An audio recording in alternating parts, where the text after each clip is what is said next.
So you must learn how to travel in the backcountry safely with a group, and, for example, not having a whole group snowboard down with everybody waiting right here, and then if an avalanche comes, everybody will be very, very, very deep in the bottom of the stream. You want to keep your eye out for anything that you could see being a hazard, like an ice fall that could break off, or a rock field below you, so if you got caught in your own slough, you get pushed over rocks. You don't always have the choice of traveling completely safe in avalanche terrain. You may find yourself in an avalanche path or having to cross an avalanche path. Say we had a group right here, and we needed to cross across this path. The best way to do it would be leaving a group down here in the woods where they can see into this path, but they are not in immediate danger, and one person at a time crossing, say to a safe area here, and then calling back, okay, send one more person.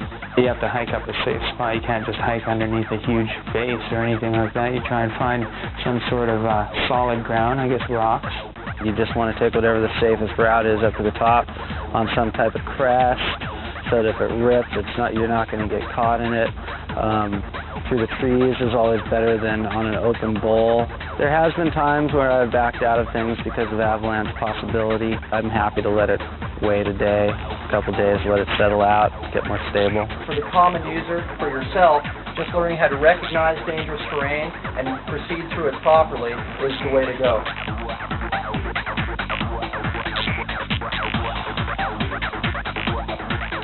Roll out to the side. Do everything you can. Fight with all your might to get out of it when you start going, because you start rolling out to the side, swimming. A lot of times you'll save yourself, you know, where some people will panic.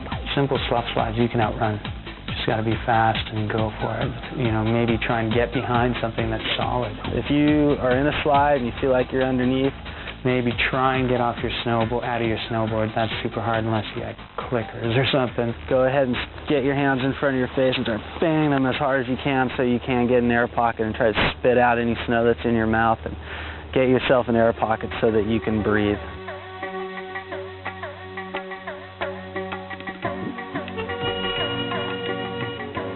As far as avoiding getting in an avalanche, I think that I'm probably a little safer than a lot of people, as far as I won't take the chance when there's a possibility. I've never had any full burial avalanches, knock on wood, with that one. Seen quite a few go. I haven't had any time where I've had to dig somebody out completely. I just am going to count my blessings on that, and hopefully it never happens.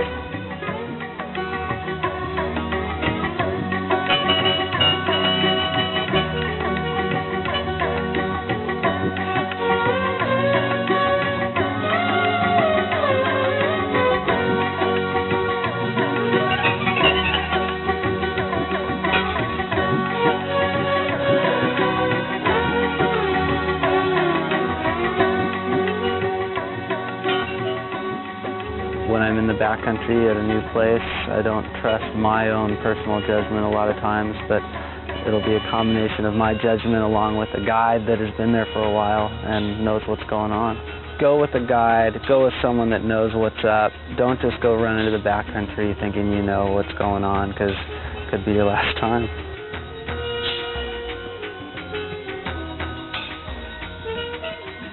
Rescues are gnarly things. Don't make a mistake that could cost your buddy his life. Stay calm. As rescuers, you want to assess, is there any further danger to yourself? Because you could just go down and set off a whole thing that would just bury you, and both of you guys would be boners. You don't want to have to rescue rescuers. That is your first priority, is your own personal safety. What you're trying to do is you're trying to search for clues, any clues that can help you in this search. First of all, how many people are buried? If there's anybody still there that isn't buried, ask them, how many people did you have in your party? Did you see them go down? Where did they go down? Where was the point they were last seen? Try to figure out where they could have gotten stuck. If they could have got wrapped around a tree, that could be a place to look. Make a landmark, try and find out where you went. See if you can spot something, clothes, anything. If you don't see anything like that, you want to go to where they started and follow the fall line in that direction with your peeps on. The first thing a leader should do is make sure that everybody has switched to receive.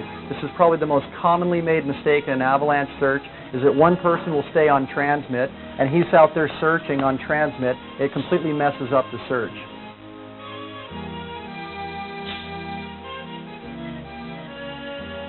Walk in a straight line until you get the loudest signal you can hear, and as soon as the signal starts to fade again, then stop and mark that point. So we know we don't have to go search over here anymore, and we walk back to the loudest point again. And from the loudest point, you can either go right or left. You don't know at this point because it's buried, it's hidden. This time we got lucky, we went right, and it gets louder and louder and louder. Here it starts to fade, so we go back to here, just like above. Same thing once again. Now we go left or right. This time we go left. It gets quieter. Go back to the right. It gets louder. And by this time, we're within 3 or 4 feet of it probably. Usually by the time you get to your third or fourth grid, you're within 1 to 2 meters. So at that point, you're pretty much assured that you can stand in one position and start sweeping back and forth. Start probing for the person and start digging them out and get to their head as quickly as possible so that they can get a clean breathing passage. The most important concern with getting a person to the surface, or once you have them to the surface, is getting the snow out of their mouth and out of their throat. Typically it will be packed, and you need to assist this person to start breathing again.